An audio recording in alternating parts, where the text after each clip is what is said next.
सभी भाइयों को जय सिया राम, हर हर महादेव। आज की धर्म चर्चा में आप सभी का स्वागत है। आज हम लोग इंद्रजीत एवं वीर बजरंगबली के पराक्रम के ऊपर बात करेंगे। जब रावण को यह ज्ञात हो गया कि अतिकाय का लक्ष्मण के हाथों वध हो चुका है, तो वह और भी निराश हो गया। वह परेशान हो गया और वह कहने लगा कि अब तो मैं पूरी तरह से राम से पराजित होने के कगार पर खड़ा हो चुका हूं। जब वह बहुत हताश निराश दिखाई देने लगा, तो रावण का पुत्र इंद्रजीत, जिसे मेघनाथ भी कहते हैं, वह तैयार हुआ कि पिताश्री आप चिंता ना करें, मैं अभी जा रहा हूं युद्ध भूमि में और राम और लक्ष्मण का वध कर दूंगा। और इस बार इंद्रजीत पूरी तैयारी के साथ युद्ध भूमि में आता है। पहले वह अपने कुल देवी माता निकुंबला की आराधना करता है, यज्ञ करता है, हवन करता है, बलि देता है और उसके बाद उस यज्ञ वेदी से मेघनाथ के सारे अस्त्र शस्त्र बाहर आते हैं, रथ बाहर आता है और वह दिव्य रथ, दिव्य अस्त्र शस्त्र, ब्रह्मास्त्र लेकर के रणभूमि में आता है। उसके साथ बहुत सारे सैनिक भी आते हैं और बहुत ही भयंकर युद्ध प्रारंभ हो जाता है। जब वानर सेना राक्षसी सेना पर भारी पड़ने लगती है, तो मेघनाथ अंतर्ध्यास्त्र विद्या का उपयोग करता है। वह अंतर्ध्यान होकर के, अदृश्य होकर के युद्ध करने लगता है और जगह जगह से वह अदृश्य होकर के बाण चलाना प्रारंभ कर देता है। तो किसी को दिखाई ही नहीं दे रहा था कि मेघनाथ कहां से युद्ध कर रहा है, कहां से बाण चला रहा है, तो कैसे उससे युद्ध किया जा सकता है। और वह उस अंतर्ध्यास्त्र विद्या का दुरुपयोग करते हुए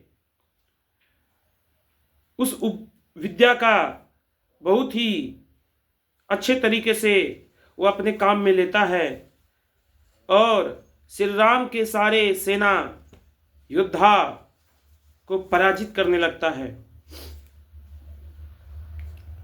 सब पर बाण पर बाण चलाते रहता है, लेकिन वानर सेना को कुछ पता ही नहीं चलता है कि इंद्रजीत कहां से युद्ध कर रहा है। और वह अंत में ब्रह्मास्त्र का उपयोग करता है। ब्रह्मास्त्र ब्रह्मा जी का एक दिव्य अस्त्र होता है, जिसको कोई नष्ट नहीं कर सकता, कोई उसका सामना नहीं कर सकता। और वह राम लक्ष्मण पर ब्रह्मास्त्र चला देता है। अब श्री राम देखते हैं कि यह तो ब्रह्मास्त्र चला दिया, तो ब्रह्मास्त्र का सम्मान करते हुए श्री राम और लक्ष्मण क्रिया का प्रतिक्रिया नहीं करते हैं। ब्रह्मास्त्र आता है और तीव्र गति से बहुत ही बड़ा विध्वंस करता है। वानर सेना के 67 करोड़ सैनिक मारे जाते हैं। 67 करोड़ सैनिक का बलिदान होता है और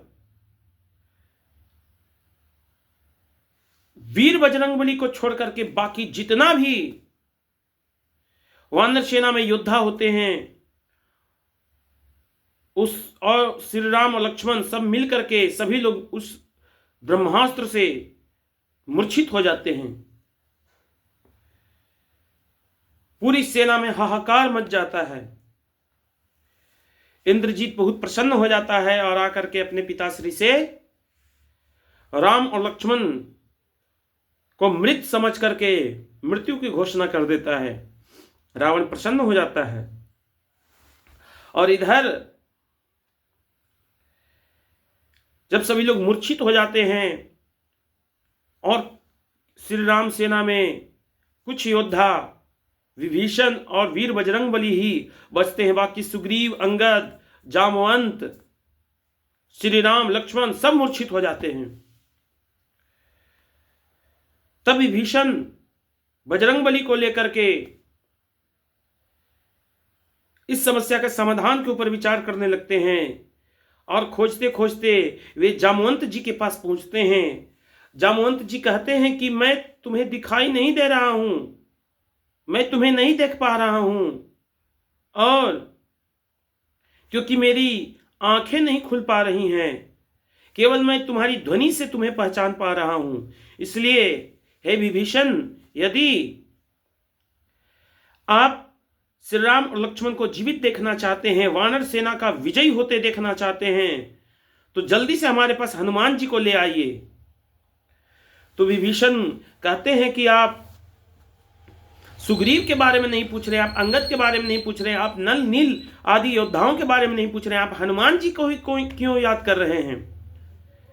तब जामवंत जी कहते हैं कि एक वीर बजरंगबली ही हैं जो इस समस्या से छुटकारा दिला सकते हैं।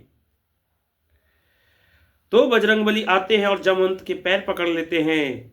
जामवंत जी कहते हैं कि हे वीर हनुमान, तुम उत्तर में हिमालय पर्वत पर जाओ और वहां से मृत संजीवनी के साथ साथ 3 और औषधियां हैं, यानी कुल 4 दिव्य औषधि है, उसको लेकर के आओ।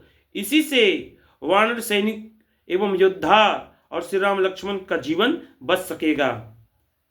आज्ञा मिलते ही वीर बजरंगबली रातों रात हिमालय पर्वत पर जाते हैं और मृत संजीवनी औषधि को खोजने लगते हैं।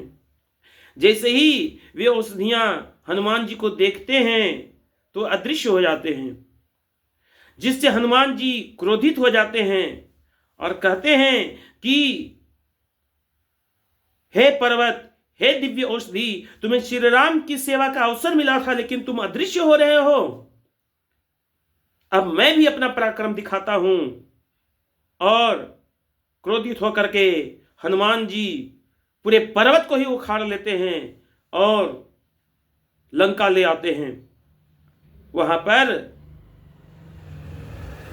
दिव्य औषधियों से प्रार्थना किया जाता है, तब दिव्य औषधि वहां पर प्रकट हो जाती है और उसके रस से गंध दिया जाता है और उस गंध को सूंघ करके श्री राम, लक्ष्मण, जामवंत आदि जितने भी योद्धा होते हैं फिर से सचेत हो जाते हैं और उठ करके खड़े हो जाते हैं, जिससे वानर सेना में प्रसन्नता छा जाती है और सभी लोग प्रसन्न होकर के